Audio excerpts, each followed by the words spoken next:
মাত্র এক মুহূর্তে সব হিসাব উল্টে গেল। ঝুমকির সব ষড়যন্ত্র ফাঁস হওয়ার পথে, আর অভিকে নিয়ে এমন সিদ্ধান্ত নেওয়া হলো যা কেউ কল্পনাও করেনি। আজকের পর্বে একের পর এক চমক রয়েছে, তাই ভিডিওটা একদম শেষ পর্যন্ত দেখবেন। এবার চলুন শুরু থেকে পুরো ঘটনাটা দেখি। আজকের পর্বে শুরুতেই দেখা যায় সাবিত্রীদির হাতে কচুরলতি নিয়ে আবেগে ভেঙে পড়েছেন। তিনি মনে মনে বলছেন, ছুটি এই কচুরলতিটি কত ভালোবাসত, কিন্তু এখন ওদের বাড়িতে এটা কিভাবে পাঠাবেন সেটাই বুঝে উঠতে পারছেন না। ঠিক তখনই সেখানে এসে হাজির হয় ঝুমকি। কচুরলতির কথা বলে ভালো মানুষের অভিনয় করতে শুরু করলেও সাবিত্রীদি আর নিজেকে সামলাতে পারেন না। তিনি ঝুমকিকে স্পষ্টত জানিয়ে দেন তার মতো পাপী মেয়ের মুখও তিনি দেখতে চান না। এরই মধ্যে হিরণময় সেখানে এসে সাবিত্রীদিকে প্রশ্ন করতে শুরু করেন, কিন্তু সাবিত্রী পরিষ্কার বলে দেন ছুটি আর অভিকে ছাড়া তিনি এই বিষয়ে কোনো কথা বলবেন না। তখনই হিরণময় তদন্তের প্রসঙ্গ তুলে আশ্রয় বাড়ির হিরে পাচারের কথা বলেন। আর এখানেই আসে সবচেয়ে বড় মোড়।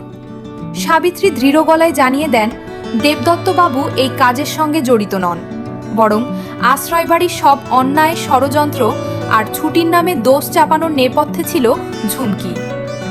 এই কথা শুনেই ঝুমকির মুখের রং বদলে যায়। সে বুঝে যায় আর একটু হলেই তার সব গোপন সত্য প্রকাশ হয়ে যাবে। অন্যদিকে সাবিত্রীদি ফোন করে পুরো বিষয়টা জানিয়ে দেন অভিকে। অভি সরাসরি হিরণময়ের সঙ্গে কথা বলে জানিয়ে দেয় আইনের নিয়ম ভেঙে কাউকে জেরা করা যায় না। হিরণময়ও পাল্টা বলে শক্তিটা বের না করা পর্যন্ত তিনি থামবেন না। ফলে মামলার উত্তেজনা আরও কয়েক গুণ বেড়ে যায়। রাতের দৃশ্যে দেখা যায় একেবারে অন্যরকম পরিবেশ। অভি আর ছুটির মধ্যে শুরু হয় দুষ্টু মিষ্টি খুনসুটি।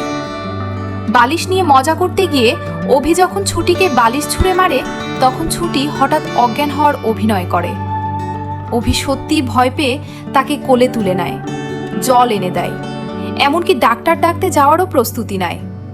ঠিক তখনই ছুটি হেসে বলে ধাপ্পা, আর সেটাই দেখে রেগে গিয়ে অভি তাকে মাটিতে নামিয়ে দেয়।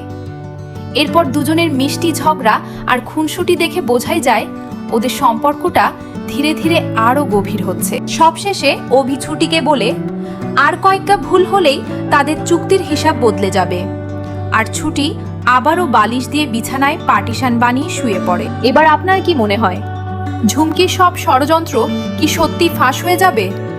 আর দেবদত্তবাবু কি শেষ পর্যন্ত অভিকে নিজের জামাই হিসেবে মেনে নেবেন?